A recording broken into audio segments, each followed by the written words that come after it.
अगर आप चाहते हैं कि दूसरा वो काम करे जो आप उससे चाहते हैं कि वो करे, तो आपके पास दो रास्ते हैं। या तो बलपूर्वक करवा लीजिए, या पैसा दे दीजिए, या फिर उसे सिड्यूस कर लीजिए। सुनने में अजीब लग रहा है, राइट? बट जब हम एक ग्लोबल स्केल पर बात करते हैं तो आज के टाइम में मिलिट्री या इकोनॉमिकल फोर्स से किसी से कुछ काम करवाना काफी मुश्किल है। बट अगर हम उसे सिड्यूस कर सकें या अट्रैक्ट कर सकें अपनी कंट्री के लिए, या जैसे मैंने कहा कि हम उससे वो सब काम करवा सके जो हम चाहते हैं कि वो करें। लाइक हम चाहते हैं कि कोई भी country, for example UK, Spain, Germany, ये लोग यहाँ आए और हमारी कंट्री पर इन्वेस्ट करें, हमसे अच्छे बिजनेस टाइज बनाए, हमसे अच्छे पॉलिटिकल टाइज बनाए। हम चाहते हैं कि इनके स्टूडेंट्स हमारी कंट्री में आके पढ़ें, और चाहते हैं कि इनके लोग हमारे टूरिस्ट प्लेसेस में ज्यादा आएं। ये सब काम हम करवा सकते हैं बिना किसी कंट्री को थ्रेट पहुंचाए या बिना कोई पेमेंट्स इंड्यूस करे, और इस पावर का नाम है सॉफ्ट पावर। तो नमस्कार दोस्तों, मेरा नाम है शुभम, और आज के वीडियो में हम जानेंगे सॉफ्ट पावर के बारे में, और जानेंगे क्यों है ये इतना क्रूशियल, कैसे और कंट्रीज लेती हैं इससे बेनिफिट, और भारत कहाँ स्टैंड करता है सॉफ्ट पावर के मामले में। सॉफ्ट पावर का कॉन्सेप्ट दिया 1990 में एक अमेरिकन पॉलिटिकल साइंटिस्ट जोसेफ नाइ ने। उनके अनुसार it is the ability to get what you want through attraction rather than coercion or payments.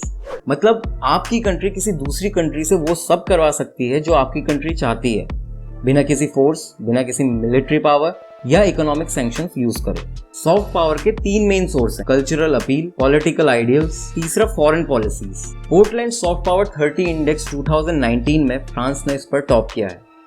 UK second position पर है, जर्मनी थर्ड, स्वीडन फोर्थ और यूएस फिफ्थ पोजीशन पर। एंड टू सरप्राइज, इंडिया इस top 30 list में अपनी जगह नहीं बना पाया है। इवन एशियन कंट्रीज की लिस्ट में भी हम लोग इस पर 8th पोजीशन में है, below Taiwan, Malaysia and Thailand. So ऐसा क्या है कि इंडिया एक सॉफ्ट पावर कंट्री के रूप में आगे नहीं आ पाया है? क्या हमारे पास जो तीन मेन रिसोर्सेज चाहिए सॉफ्ट पावर बनने के लिए, क्या वो नहीं है? बिल्कुल नहीं। इंडिया की कल्चरल हेरिटेज किसी भी वेस्टर्न कंट्री से काफी बड़ी और प्रभावशाली है। योगा, भगवद गीता, इस्कॉन टेम्पल्स आज सारे वर्ल्ड में फेमस हैं। अगर बात करें पॉलिटिकल आइडियल्स की, तो हमारे पास दुनिया की सबसे बड़ी डेमोक्रेसी है। गांधी जैसे आइडियल्स हैं जिन्हें दुनिया में माना जाता है। फॉरेन पॉलिसीज, इंडिया की फॉरेन पॉलिसीज हमेशा से ही सॉफ्ट रही हैं। अगर हम अफ्रीका में देख लें, unlike चाइना's aggressive and ambitious policies, India की पॉलिसीज बेस्ड हैं सॉफ्ट टैक्टिक्स पर, जैसा Asia Africa growth corridor. Afghanistan में ही देख लीजिए। सो ये एक बहुत पॉजिटिव इंपैक्ट डालता है ऑन ए ग्लोबल स्केल। तो जब हम कह रहे हैं कि इंडिया के पास वो सब कुछ है एक सॉफ्ट सुपर पावर कंट्री बनने के लिए, तो वो क्यों इस लिस्ट में कहीं नहीं है? आइए इसे समझने की कोशिश करते हैं। क्या आपने कभी सोचा है कि क्यों हमें वेस्टर्न कंट्रीज की इमेज इतनी क्लासी और ग्लॉसी लगती है, जबकि हम वहां कभी गए भी नहीं? हम वहां पढ़ना चाहते हैं, हम वहां जॉब करना चाहते हैं, हम में से कई वहां सेटल होना चाहते हैं। हम लोग इतने अट्रैक्टेड हैं उन कंट्रीज के लिए, और हमें लगता है कि वो बस एक ड्रीम लैंड है जहां सब अच्छा ही अच्छा है। पर जब इंडिया की बात आती है तो उन लोगों को हमारे हाथ में बीन, या हर घर में गाय, या फिर अब एक नया स्टीरियोटाइप आया है कि इंडियन मेन आर रेपिस्ट। मैं ये नहीं कहना चाहता कि इंडिया में प्रॉब्लम्स नहीं है, कहाँ नहीं होती, पर क्यों ये दूसरी कंट्रीज, मेनली वेस्टर्न कंट्रीज, अपने आप को इतना क्लासी और ग्लॉसी प्रेजेंट कर पाती हैं, मानो वहां कोई प्रॉब्लम ही नहीं है। आपको पता है कि यूके में बच्चे टॉयलेट पेपर्स तक खाने पर मजबूर हैं बिकॉज ऑफ हंगर, और ये कोई इक्का दुक्का या जरा सी पॉपुलेशन नहीं है। वहां करीब 2 मिलियन से ज्यादा बच्चे हंगर से स्ट्रगल कर रहे हैं, और यूके जैसी कम पॉपुलेशन वाली कंट्री के लिए ये एक बहुत बड़ा काउंट है। और हैरानी की बात तो ये है कि वहां 49% पॉपुलेशन को पता भी नहीं है कि ऐसी कुछ हॉलीडे हंगर नाम की चीज भी है उनके देश में। यूएसए में भी हालात कुछ अच्छे नहीं है। वहां 41 मिलियन लोग स्ट्रगल कर रहे हैं भूख से, जिनमें 13 मिलियन बच्चे हैं। सो ऐसा क्यों है कि ये सब न्यूज वेस्टर्न कंट्रीज के बारे में मीडिया में नहीं आती, और वही फॉरेन मीडिया इंडियन इमेज को डिफेम करने में लगा रहता है? बहुत लंबे समय से इंडिया और इंडियंस की इमेज काउज एंड कास्ट तक ही सीमित थी, पर 2012 में एक ग्लोबल मीडिया आउटलेट ने इस पर एक और स्टीरियोटाइप जोड़ने का कष्ट कर दिया, जो कि था रेप। वेस्टर्न मीडिया ने इंडियन लोगों का मजाक उड़ाने और उन्हें शर्मिंदा करने में कोई कसर नहीं छोड़ी। इंडियन मैन के लिए एक नया स्टीरियोटाइप बन गया था, जिसके कई नेगेटिव इंपैक्ट पड़े इंडिया की इमेज पर। 2015 में जर्मनी की लेप्जिग यूनिवर्सिटी के प्रोफेसर ने एक इंडियन स्टूडेंट को इंटर्नशिप देने से मना कर दिया ऑन दिस ग्राउंड कि वो इंडिया में हो रही रेप प्रॉब्लम्स के बारे में काफी सुनते हैं, जिसे वो सपोर्ट नहीं करते। सिचुएशन इतनी सीरियस हो गई थी कि जर्मन एम्बेसडर जो थे इंडिया के लिए, उन्हें मामले में इंटरवीन करना पड़ा। और जबकि देखा जाए तो रेप रेट ज्यादा है जर्मनी में इंडिया से पर 1 लाख लोगों में। इसके अलावा टूरिज्म में गिरावट देखी गई। According to the Associated Chambers of Commerce and Industry of India, 2013 में जनवरी से मार्च के बीच में फीमेल टूरिस्ट में 35% की गिरावट देखी गई, अगर पिछले साल के सेम टाइम पीरियड से कंपेयर करें तो। सॉफ्ट पावर 30 की रिपोर्ट कहती है कि भारत की मीडिया कवरेज दूसरी कंट्रीज में सिर्फ पॉवर्टी, पोल्यूशन और जेंडर इक्वालिटी पर ही बेस्ड होती है। वेस्टर्न कंट्रीज को बहुत अच्छा माना जाता है, उन्हें रोल मॉडल की तरह देखा जाता है और उन्होंने ये बहुत अच्छे से प्रोजेक्ट भी किया हुआ है। इनकी ग्लॉसी इमेज की चमक इतनी तेज है कि इसमें wide spread hunger, poverty, sexual crime, high polluted nitrogen dioxide field air, racism और उनकी हिस्टोरिकल रॉन्ग डूइंग्स, ये सब बहुत अच्छे से छुप जाते हैं और हमें बस ये कंट्रीज ड्रीम लैंड ही लगती हैं। आप में से कई लोगों की ड्रीम लैंड पेरिस होगी, पर क्या आपको पता है कि फर्स्ट टाइम पेरिस जाने वालों में एक सिंड्रोम पाया जाने लग गया है जिसे पेरिस सिंड्रोम के नाम से जाना जाता है। इसकी होने की वजह है उनकी फैंटेसी और रियलिटी में होने वाला बड़ा डिफरेंस।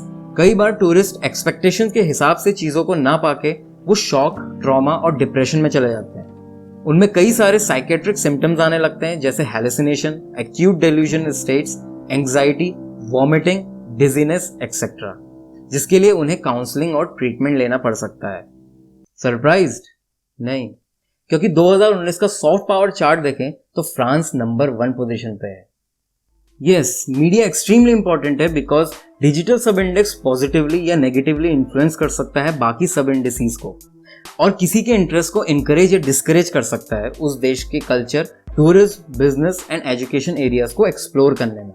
नेगेटिव पब्लिसिटी के चलते we are losing trade and tourism और इसके चलते बाकी के सॉफ्ट पावर कंपोनेंट्स भी वीक हो रहे हैं। Digital sub index of the soft power 30 index बताता है कि इंडिया की डिजिटल प्रेजेंस वेस्टर्न नेशंस की पावरफुल ग्लोबल रीच के आगे कहीं नहीं है। 2018 में इंडिया 60 देशों की लिस्ट में 35th पोजीशन पर था डिजिटल इंडेक्स में। सॉफ्ट पावर 30 रिपोर्ट के जोनाथन मैकलोरी कहते हैं, global media is rarely helpful when it comes to presentation of India and a lot of that comes down to some of the big issues that they like to just hammer away on. So there is an image problem and there is a need for India to tell its side of a story more effectively. Bharat को लड़ना पड़ेगा agenda driven negative publicity फैलाने वालों से जो कि India की reputation को खराब कर रहे हैं। हमें अपना खुद का CNN और BBC का वर्जन चाहिए, हमारा खुद का सोशल मीडिया प्लेटफॉर्म हमें चाहिए, हमारे खुद के ग्लोबल थिंक टैंक्स हमें चाहिए जो कि इन्वेस्टर सेंटिमेंट्स को इन्फ्लुएंस कर सकें। यूनाइटेड नेशंस सिक्योरिटी काउंसिल में इंडिया को परमानेंट सीट चाहिए और जब तक ऐसा नहीं होगा शायद इंडिया ग्लोबल स्टेज पर अपनी राइटफुल प्लेस नहीं बना पाएगा और अपनी फुल सॉफ्ट पावर को यूटिलाइज नहीं कर पाएगा। एग्जाम्पल के लिए अगर हम देखें तो इंडिया के पास इतनी बड़ी फिल्म इंडस्ट्री है जिसे लोग ग्लोबली देखते हैं, पर अगर इंडिया के मूवी मेकर ही नेगेटिव स्टीरियोटाइप बनाएंगे इंडिया या इंडिया के लोगों के बारे में तो इंडिया अपनी फुल सॉफ्ट पावर यूटिलाइज नहीं कर पाएगा। फॉरेन इन्वेस्टमेंट्स का भी किसी नेशन की सॉफ्ट पावर एसेट्स पर होना बहुत बड़ा इन्फ्लुएंस पैदा कर सकती है। एक बड़ी फिल्म इंडस्ट्री होना बहुत अच्छा है, बट ये भी जरूरी है कि फिल्म इंडस्ट्री कोई बाहरी फॉरेन इन्वेस्टर के द्वारा कंट्रोल्ड और इन्फ्लुएंस्ड ना हो।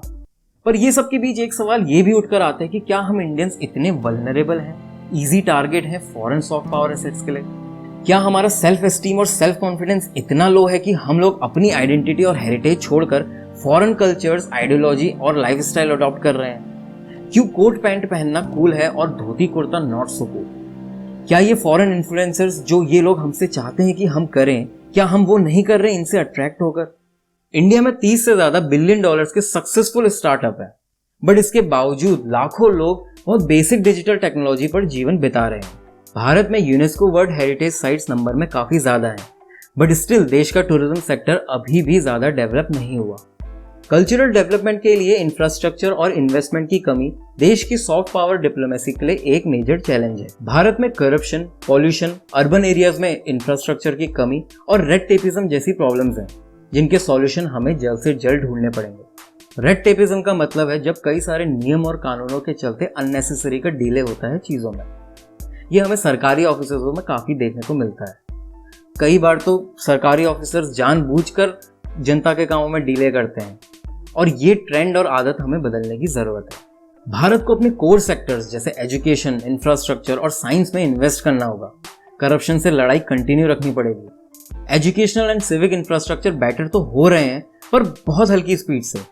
इतनी बड़ी पॉपुलेशन वाला देश है बट एम्बेसीज हमारी बहुत कम है। हमारे पास सफिशिएंट थिंक टैंक्स नहीं है जो ग्लोबल अफेयर्स को डीपली एनालाइज करके हमें बेस्ट ग्लोबल प्रैक्टिसेस क्या है वो बताए और मदद करे उन फेल्ड वेस्टर्न एक्सपेरिमेंट्स को रिजेक्ट करने में जो हम ब्लाइंडली फॉलो कर लेते हैं। Globalisation is good, but globalisation doesn't mean westernisation.